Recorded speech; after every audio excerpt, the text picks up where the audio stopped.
Geocaching je najveća svjetska potraga za blagom. Nakon što ste se registrirali, pomoću svog mobitela otkrite lokaciju najbližeg keša, to jest kutijice s blagom.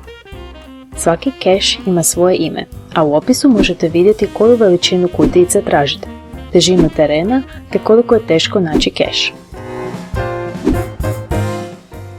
U pronalasku vam može pomoći i hint, a ako ni tada ne možete pronaći keš, pogledajte slike i komentare drugih tragača. Pri pronalasku keša obavezno imajte kemijsku jer se trebate upisati u logbook. A ako ćete uzeti neku sitnicu iz kutijice, zamijenite je nekim malim poklonom iste ili veće vrijednosti.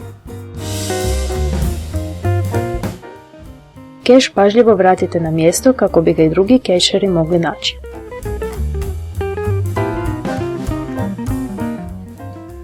Nakon toga se logirajte i na aplikaciji te krenite u potragu za sljedećim kešem.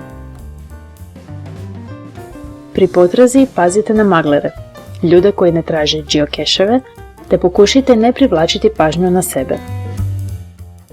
Čeka vas oko 2 milijuna keševa po cijelom svijetu. Želimo vam ugodnu potragu, a prije nego što krenete, lajkajte, šerajte i ako još niste, pretplatite se na naš kanal. Hvala! Što si našao?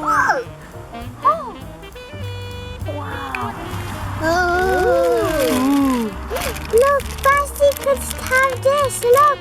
Yeah. Basti, uzmi ovo, poglej! Poglej!